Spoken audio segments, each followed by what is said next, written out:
No podíamos dejar de conversar, como les decía, con el abogado Carlos Salcedo, abogado de Andrés Bautista, expresidente del Senado de la República, quien, como saben, forma parte del expediente de este caso Odebrecht. Abogado, muchísimas gracias por acompañarnos esta noche. ¿Cómo está?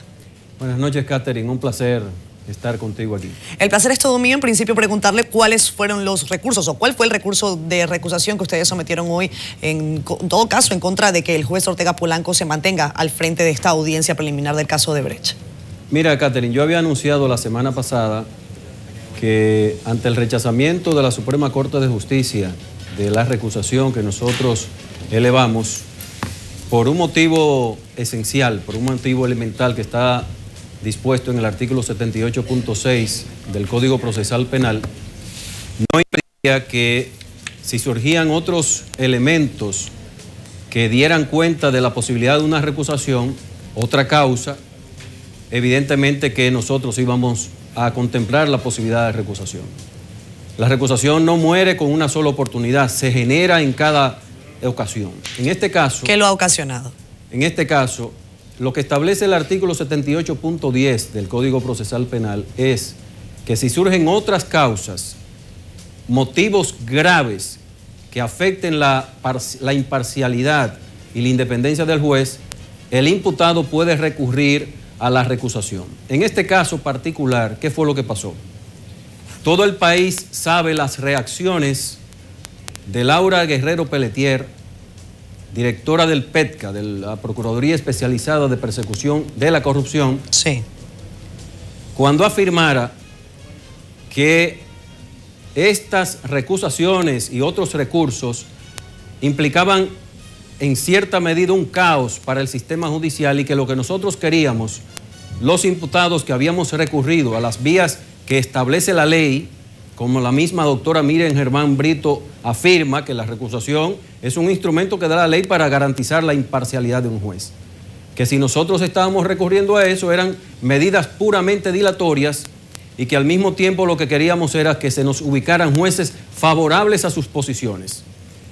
Evidentemente con todo esto estaba afectando no solamente la moral y el ejercicio profesional, la experiencia que pueda tener el propio juez Ortega Polanco, sino que lo estaba cuestionando directamente, porque le estaba diciendo que el único juez al país, al sistema de justicia, a los imputados, en base a lo que estaban haciendo, que nosotros estábamos, en este caso, el Ministerio Público estaba recurriendo a un juez que le era complaciente, que era simplemente un advenedizo, un endosatario de las posiciones del Ministerio Público, y que los otros jueces eran jueces que no tenían la capacidad para garantizar que en este caso no se diera la impunidad. El único que no garantiza la impunidad es el juez Ortega Polanco, es lo que en resumen quiere decir Laura Guerrero Pelletier, pero que además son solamente los intereses de los imputados que se favorecerían como consecuencia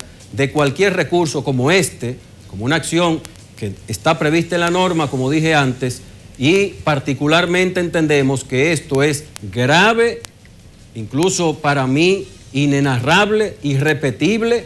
A lo largo del sistema judicial han ocurrido muchísimas cosas, pero nunca habíamos escuchado a la directora del PETCA o al director del PETCA, que precedió a su declaración, la declaración del procurador, afirmando que el ejercicio normal de un derecho por parte de los imputados implicaba una dilación, una estrategia dilatoria por parte de los imputados. En este caso, nosotros estamos simplemente reclamando lo que nos pertenece, lo que le pertenece a los imputados.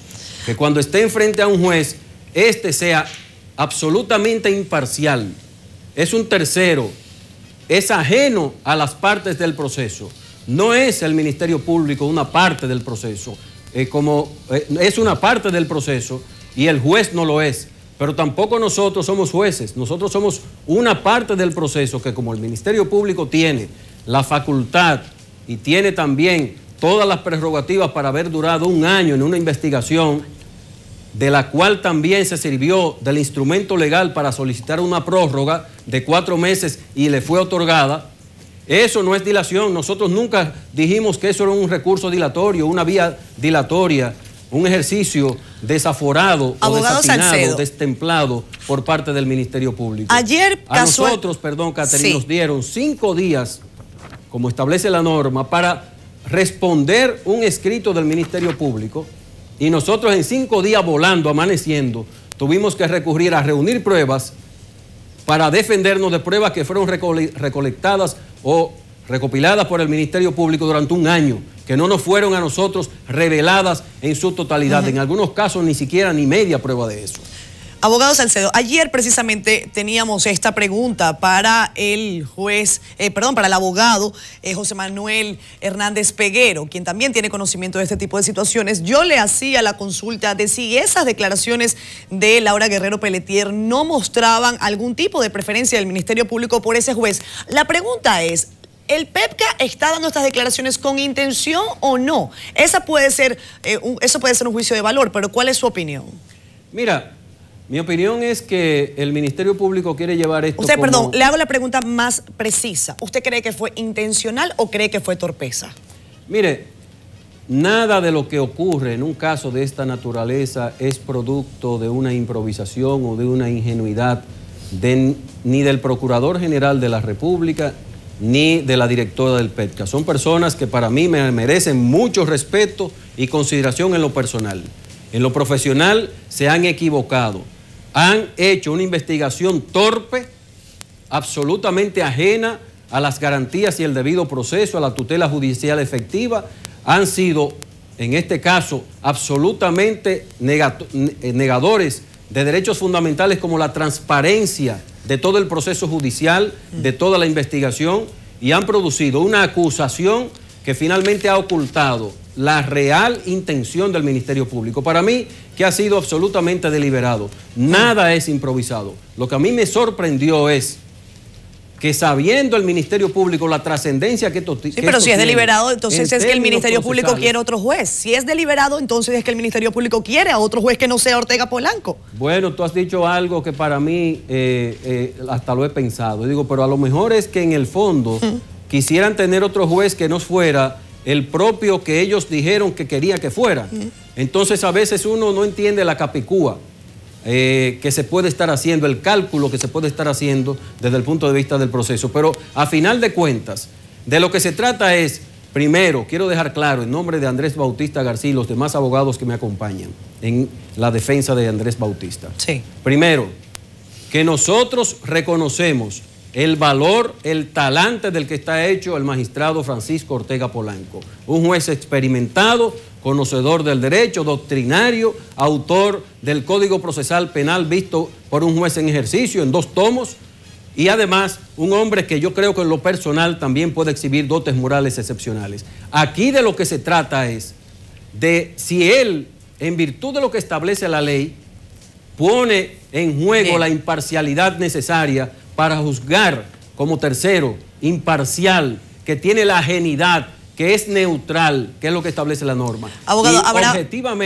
objetivamente, es una causa grave, es un motivo grave, como establece la norma, el que el Ministerio Público lo prefiera a él y al mismo tiempo diga que los demás no están en condiciones de garantizar, en este caso, que no sean favorables a las posiciones de los procesados y al mismo tiempo a la posición de que no haya impunidad. Abogado, eso es grave. Tengo que despedir esta entrevista, tengo el tiempo contadísimo, solamente preguntarle brevemente, ¿habrá audiencia sí o no el 6? No hay forma alguna de que se celebre la audiencia porque lamentablemente, en este caso la recusación, que tiene que ser tramitada ante el Pleno de la Suprema Corte de Justicia, que debe decidir en un plazo de 3 días a partir del trámite interno que le llegue a ella. Temporalmente diríamos que técnicamente podría ser, pero hoy es martes. Me imagino que el trámite ante el Pleno de la Suprema Corte de Justicia se hará mañana. Fue en la tarde que depositamos en el día de hoy las 2:27. Yo no sé si el Pleno está en condiciones técnicamente de reunirse el jueves. Por lo menos es improbable. Es muy improbable por lo menos que se pueda conocer porque el juez debe tramitar él con su decisión de si acepta la recusación o no, para que el Pleno tenga conocimiento y pueda decidir en el corto tiempo que tiene. Pues muchísimas gracias, abogado Salcedo, por dedicarnos estos minutos y explicar su posición con respecto a esta pugna que se ha desatado. Definitivamente el caso de Brecht sigue sorprendiendo a la población. Veremos lo que ocurre en los próximos días. Muchísimas gracias, abogado. Gracias a usted.